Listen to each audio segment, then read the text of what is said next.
বাংলাদেশ বেতার রাজশাহী। এখন শুনবেন স্থানীয় সংবাদ। আসসালামু আলাইকুম। আজ মঙ্গলবার ১৬ই পৌষ, ২৮শে জমাদুল সানি, ৩১শে ডিসেম্বর। বাংলাদেশ বেতার রাজশাহী স্থানীয় সংবাদ পড়ছি আব্দুর রকুন মাসুম। রাজশাহী বিশ্ববিদ্যালয়ের শৃঙ্খলা ও নিরাপত্তার জন্য 31st নাইট উপলক্ষে ক্যাম্পাসে অনুমতি ছাড়া বহিরাগত প্রবেশে নিষেধাজ্ঞা আরোপ করা হয়েছে। আজ বিকেল ৫টা থেকে আগামীকাল সকাল ৮টা পর্যন্ত এই বিধিনিষেধ কার্যকর থাকবে। গতকাল বিশ্ববিদ্যালয়ের জনসংযোগ দপ্তর থেকে পাঠানো এক সংবাদ বিজ্ঞপ্তিতে এই তথ্য জানানো হয়।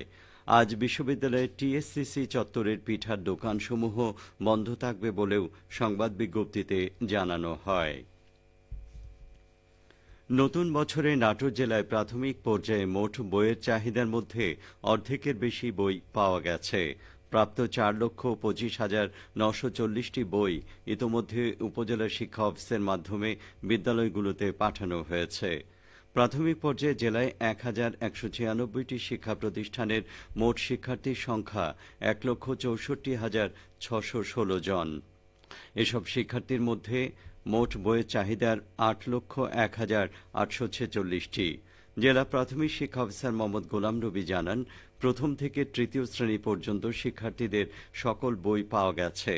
প্রাক প্রাথমিক সহ চতুর্থ ও পঞ্চম শ্রেণীর বই খুব দ্রুত পাওয়া যাবে বলে আশা করা হচ্ছে। চাঁপাইনবাবগঞ্জের জেলা প্রশাসক মোহাম্মদ আব্দুস সামাদ জানিয়েছেন, সাংবাদিকদের যথাযথ ভূমিকার কারণে নাচলে যে 2 জন শিক্ষার্থী নিহত হয়েছে সে বিষয়ে গুজব ডালপালা মেলতে পারেনি। এ ঘটনার সময় সাংবাদিকরা সঠিক সময়ে সঠিক তথ্য পেয়ে সংবাদ পরিবেশন করেছিলেন বলে গুজব বাড়তে পারেনি। গতকাল চাঁপাইনবাবগঞ্জ জেলা প্রশাসকের সম্মেলন কক্ষে রাজশাহী পিআইডি আয়োজিত বৈষম্যমুক্ত বাংলাদেশ বিনির্মাণ ও গুজব প্রতিরোধে গণমাধ্যমের ভূমিকা শীর্ষক মতবিনিময় সভায় প্রধান অতিথির বক্তব্যে তিনি এসব কথা বলেন।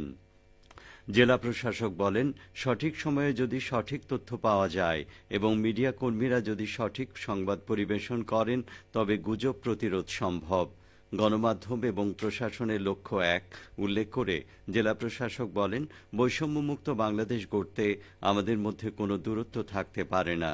রাজশাহী পিআইডির উপপ্রধান তথ্য অফিসার মোহাম্মদ তৌহিদুজ্জামানের সভাপতিত্বে অনুষ্ঠানে বিশেষ অতিথি হিসেবে বক্তৃতা করেন জেলা তথ্য অফিসার রূপকুমার বর্মন। নওগাঁর মহাদেবপুরে উপজেলা আইনশৃঙ্খলা কমিটির মাসিক সভা অনুষ্ঠিত হয়েছে। গতকাল উপজেলা পরিষদ সভাকক্ষ শাপলায় অনুষ্ঠিত সভায় সভাপতিত্ব করেন উপজেলা নির্বাহী অফিসার আরিফুজ্জামান।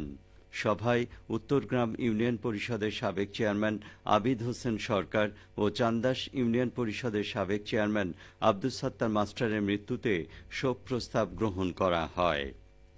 এছাড়া বিগত মাসের আইনশৃঙ্খলা পরিস্থিতি পর্যালোচনা, মাদক ও সড়কে চুরি ডাকাতি প্রতিরোধের উপর গুরুত্ব আরোপ করেন বক্তারা।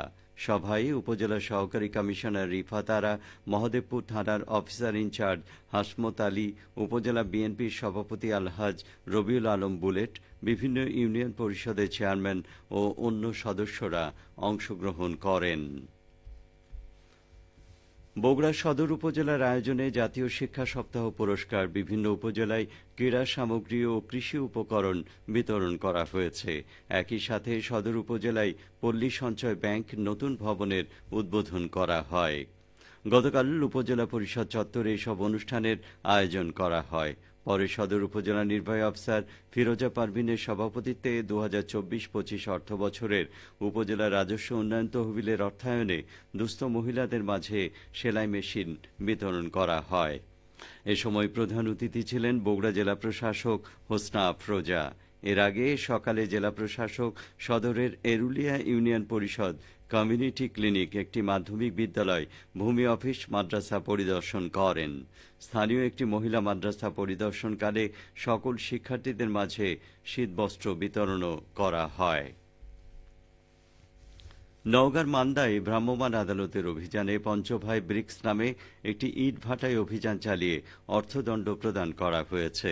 গতকাল বিকেলে পরিচালিত অভিযানে নেতৃত্ব দেন উপজেলা সহকারী কমিশনার শারমিন জাহান লুনা। এ সময় জানানো হয় পঞ্চভাই ব্রিক্সে অভিযানে গিয়ে ইট প্রস্তুত ভাটা স্থাপন নিয়ন্ত্রণ আইনের ধারা 15-র 1 ক ও খ ধারার অপরাধ পরিলক্ষিত হয়। এ সময় ভ্রাম্যমাণ আদালত ওই ভাটার স্বত্বাধিকারীর 50,000 টাকা অর্থদণ্ড প্রদানের আদেশ দেন। অভিযানকালে আইনশৃঙ্খলা বাহিনীর সদস্য, স্থানীয় বাসিন্দারা উপস্থিত ছিলেন। খেলার খবর ফুটবল। নাটোরের কলম হাই স্কুল মাঠে অনুষ্ঠিত শহীদ জিয়া স্মৃতি ফুটবল টুর্নামেন্টের দ্বিতীয় সেমিফাইনাল গতকাল অনুষ্ঠিত হয়েছে।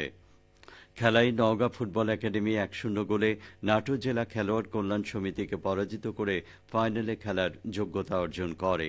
কলম ফুটবল প্রেমী সংগঠন এই টুর্নামেন্ট আয়োজন করেছে। সবশেষে আবহাওয়া। আজ সকাল 6টায় রাজশাহীতে তাপমাত্রা ছিল 13.4 ডিগ্রি সেলসিয়াস। এ সময় বাতাসে আর্দ্রতার পরিমাণ ছিল 97%।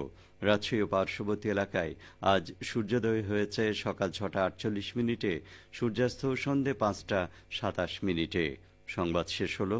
আমাদের পরবর্তী স্থানীয় সংবাদ দুপুর 12টা 10 মিনিটে।